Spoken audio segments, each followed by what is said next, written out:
Vamos ao debate inicial. São nossos convidados Sandro Betancourt, é jornalista, autor desta reportagem de investigação, o advogado Pedro Proença, Elsa Belo, diretora técnica da Associação Ares do Pinhal, e ainda Pedro Anastácio, vereador da Câmara de Lisboa. Meus senhores, boa noite e bem-vindos. Obrigado por estarem connosco. Sandro, começo por ti. A reportagem que vamos ver às 10h40 da noite mostra que a Santa Casa da Misericórdia tem em sua posse um prédio, um complexo de prédios, no valor de, aliás, onde foi comprado por 32 milhões de euros, mas não lhe dá grande uso. Não deu uso rigorosamente nenhum, passados 17 anos. No fundo, Zé Pedro, aquilo que está aqui em causa hoje, o que vamos discutir, não é apenas um mau investimento, é o símbolo da má governação.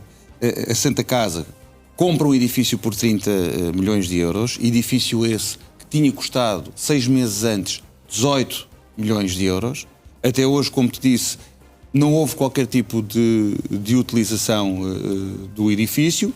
Entretanto, em 2001, supostamente, a Santa Casa da Misericórdia faz um contrato de arrendamento com a EML, contrato de arrendamento esse que foi suspenso, e desde então parte deste complexo de edifícios foi totalmente votado ao abandono, foi invadido por toxicodependentes, por pessoas em condição de sem-abrigo, está totalmente destruído por dentro, foi dilapidado, o cobre, o alumínio, os sanitários, foi tudo destruído e o que é certo é que, mais uma vez, tanto a Câmara Municipal de Lisboa, como neste caso as duas entidades envolvidas, só agiram por reação. Ou seja, eu neste momento tenho informação para avançar, no sentido de que o edifício foi emparedado ao longo desta semana. As pessoas que lá estavam, sei que foram retiradas, mas a mim o que me entristece... Foi emparedado pela Câmara de Lisboa? Exatamente. A mim o que me entristece é que, mais uma vez, a Câmara Municipal de Lisboa age por reação e não por antecipação. Ou seja, a sua função de fiscalização em relação aos prédios que estão devolutos e que oferecem insegurança, mais uma vez, é feita por reação às nossas perguntas, que reforçaram as denúncias que já tinham chegado tanto à Câmara Municipal, como à Polícia Municipal, como à PSP, de que de facto o prédio estava a ser invadido por toxicodependentes, por sem-abrigo, que estava a ser dilapidado, que existiam furtos, existia uma onda de insegurança.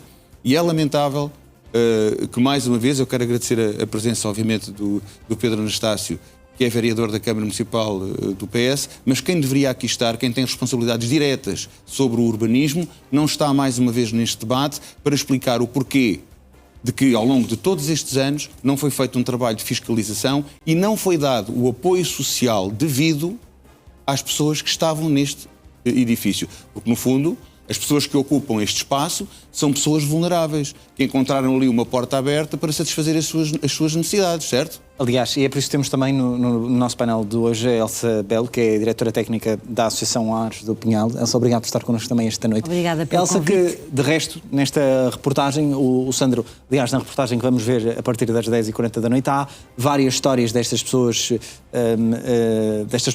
numa situação mais vulnerável. Estamos a falar de toxicodependentes, de sem-abrigo, e a Elsa conhece bem de perto essa realidade. Sim. Obrigada pelo convite, antes de mais, e por nos dar a oportunidade de dar voz também a estas pessoas, que é por isso que estou cá, para falar por elas. Provavelmente haveria coisas que elas gostariam de vir aqui dizer pessoalmente, tem precisamente a ver com o estado em que estas pessoas vivem. Ares do Pinhal tem um programa de metadona em unidades móveis em Lisboa há cerca de 27 anos. E paramos, uma das paragens é precisamente ali na Praça de Espanha, onde muitas destas pessoas são acompanhadas pelas nossas equipas. Nós existimos porque estas pessoas precisam da nossa existência, não é? Este programa foi criado justamente para dar resposta às necessidades destas pessoas. E neste programa não é apenas um programa onde se dá um medicamento que é a metadona. Não, é um programa onde se dá metadona, onde se dão outras medicações, onde são vistos diariamente por um enfermeiro, onde são vistos semanalmente por um médico de clínica geral e onde são acompanhados individualmente por um técnico de acompanhamento. Estas pessoas encontram-se em estados de muita vulnerabilidade e de saúde muito frágil e, de facto, nós existimos justamente para poder trabalhar no equilíbrio destas populações, podendo dar assim deixe-me só alguma paz Elsa, social à aquilo comunidade. que me sensibilizou, de facto, e porque eu estive a acompanhar o vosso programa de metadona, foi precisamente o contraste do tratamento que vocês dão às pessoas nesse espaço, na Praça de Espanha, por baixo do viaduto, e a falta de acompanhamento que estas pessoas, principalmente desde 2021, quando se socorreram daquele edifício para viver, não tiveram por parte dos serviços sociais, neste caso da Câmara Municipal de Lisboa, nem da Santa Casa da Misericórdia de Lisboa. Portanto, não basta, para quem me está a ouvir lá em casa, eu gostaria muito de ter aqui alguém da Santa Casa da Misericórdia, não basta tapar um buraco de um prédio, ok? Porque este edifício tem outros pontos sensíveis e poderá vir a ser ocupado mais tarde. Aquilo que há a fazer é dar resposta às necessidades destas pessoas e não assobiar para o lado e fingir que nada acontece quando temos um edifício de 10 andares na nossa posse, com pessoas lá dentro, certo? É importante, certo, mas é importante também referir que é assim, este programa de Lisboa, de substituição opiácea, não existe sozinho. Nós temos a Santa Casa da Misericórdia é parceiro deste programa, a Câmara Municipal de Lisboa é parceiro e sponsor deste programa. Portanto, apesar de tudo, há uma forma de cuidar através daquilo que são os nossos cuidados, não é? Nós fazemos chegar a estas pessoas, mas nós sozinhos não iríamos conseguir se não tivéssemos o suporte destas entidades e também do Instituto para os Comportamentos Aditivos. Há uma forma de participação, embora possa não ser diretamente sobre a vida destas pessoas. Mas através do financiamento. Através do financiamento e do conhecimento técnico que Carlos do Pinhal tem diariamente na rua. Pedro Anastácio é vereador da Câmara de Lisboa. Já aqui vimos, através do Sandro, que nos deu agora esta informação que não consta da reportagem, que, entretanto, depois de algumas questões colocadas ao município, já houve alguma ação. Foi preciso o repórter sábado, o jornalismo de investigação, mas é preciso fazer mais?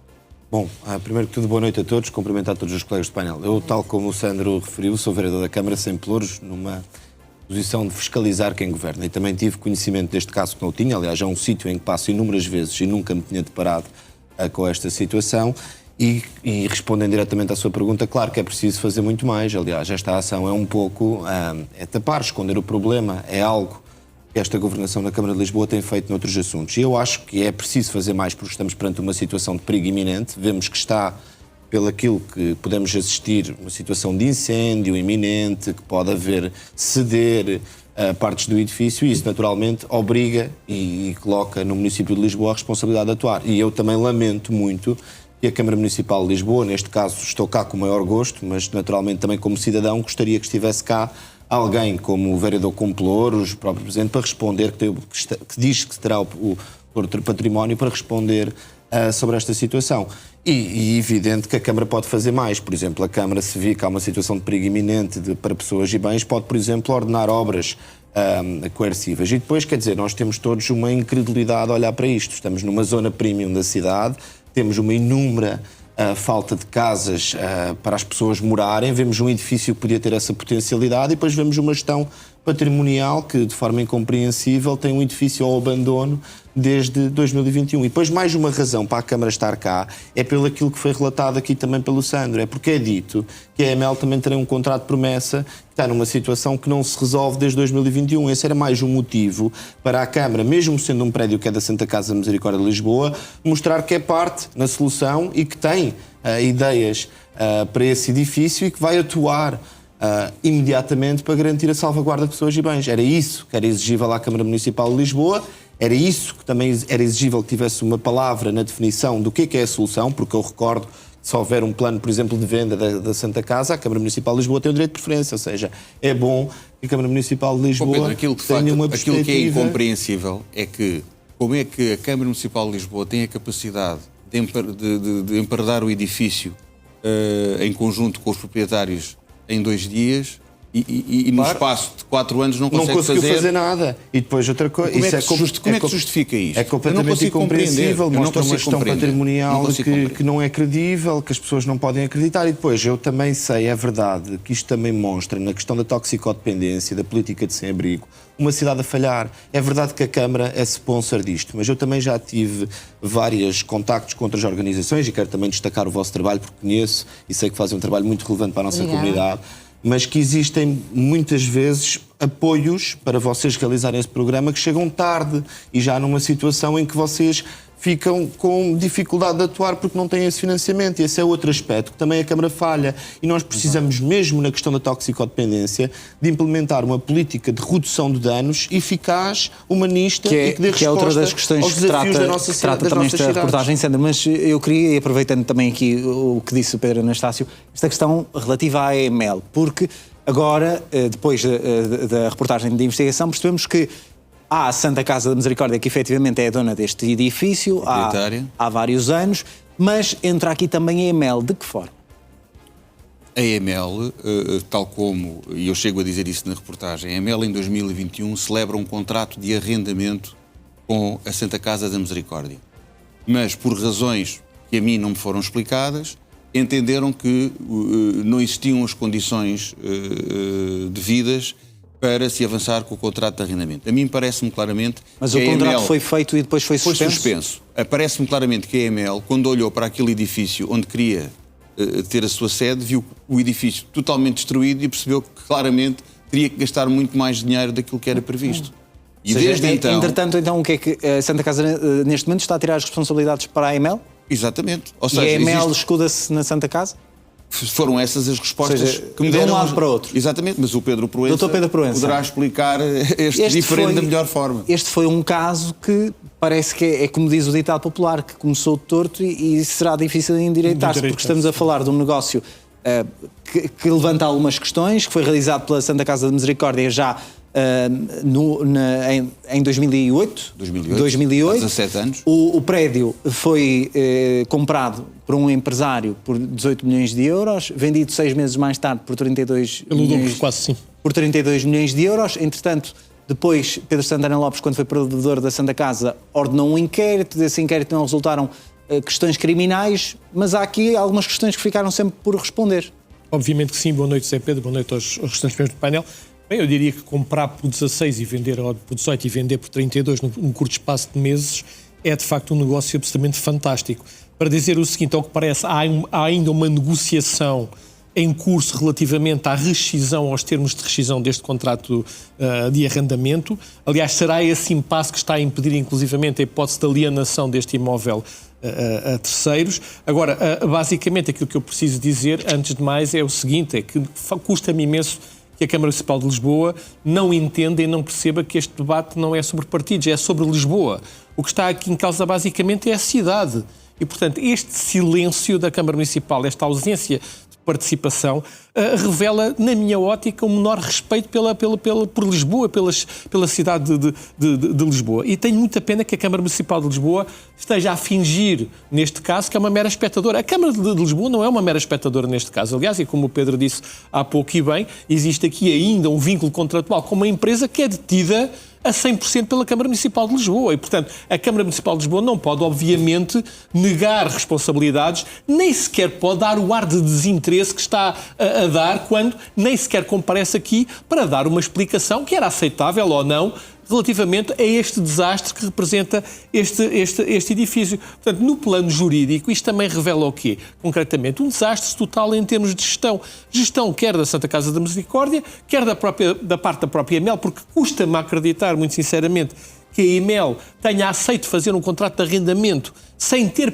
primeiro, antes de celebrar o contrato de arrendamento, ter verificado as condições que lá estavam. Parece que, entretanto, e isto também é grave e será uma fonte do litígio, é que as condições do edifício se terão degradado substancialmente após a assinatura desse contrato, o que também revela da parte da Santa Casa da Misericórdia uma gestão absolutamente imprópria na medida em que nem sequer cuidou do facto de estar a arrendar um património que depois face ao seu descuido, não oferece condições para cumprir o objetivo desse contrato de arrendamento e, por fim, para dizer que, obviamente, a Câmara fiscaliza mal, muito mal, porque se a EML é uma empresa detida pela Câmara Municipal, então posso dizer que a Câmara fiscalizou mal em prejuízo próprio, o que ainda é mais caricato nesta situação, porque a Câmara, obviamente, sabendo que a EML era parte interessada neste contrato, neste imóvel, tendo permitido que as coisas se deteriorassem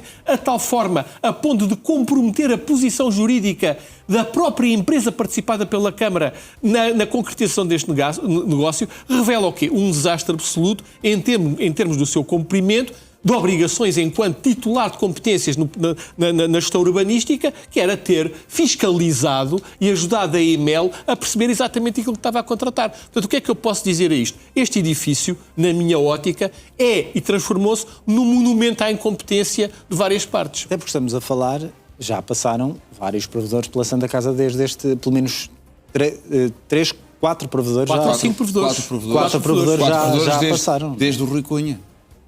Desde o primeiro, exatamente. Desde o primeiro, no governo de José Sócrates. Aliás, foi nessa altura que este contrato se celebrou e já passaram 4 provedores desde então.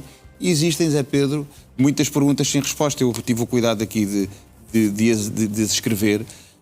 Por exemplo, por que razão é que a Santa Casa da Misericórdia de Lisboa não ocupou o edifício até hoje? Que pareceres de avaliação foram feitos antes da compra? Qual foi o papel da tutela ou dos órgãos de fiscalização? Isso é outra questão pertinente. Durante 17 anos. Sandro, deixa-me só dizer isto. Eu convido as Mas em pessoas... que país é que nós estamos a viver? É importante dizermos que é convidar as pessoas a verem a reportagem. E, obviamente, que a tutela também tem aqui um papel importante. Que é importante, e nós depois, na segunda parte do debate, eu posso adiantar mais qualquer coisa. É preciso perceber. A Santa Casa da Misericórdia, sendo uma IPSS, tem umas características tão especiais que merecem, por parte do Governo, uma tutela reforçada. E, portanto, à partida, existe um Conselho de Auditoria dentro da Santa Casa da Misericórdia que é sempre liderado, ou pelo menos há um membro que é representante do Ministério das Finanças. Agora, tu perguntas-me a mim, como é que ao longo destes anos... O único provedor que demonstrou alguma desconfiança pelo negócio foi o Pedro Santana Lopes. E esse Conselho de Auditoria manifestou-se confiado de que algo, de facto, não tinha corrido bem. Não foram apurados ilícitos criminais. Mas o que é certo é que estas perguntas que eu elenquei agora, nenhuma delas tem resposta. Sandro, agora, de facto, continuamos sem respostas. Pensarmos num E não negócio... há aqui ninguém também, desculpa Pedro interromper, sim. para além de não termos ninguém da Câmara com responsabilidades diretas sobre o urbanismo, não tenho aqui também ninguém da Santa Casa da Misericórdia. E eu insisti por várias vezes que era importante estarem aqui presentes, não só para justificarem o atraso no emparedamento do edifício, como também todo este negócio polémico que já se arrasta há 17 anos. São 32 milhões de euros. Estamos aqui a falar. Muito bem.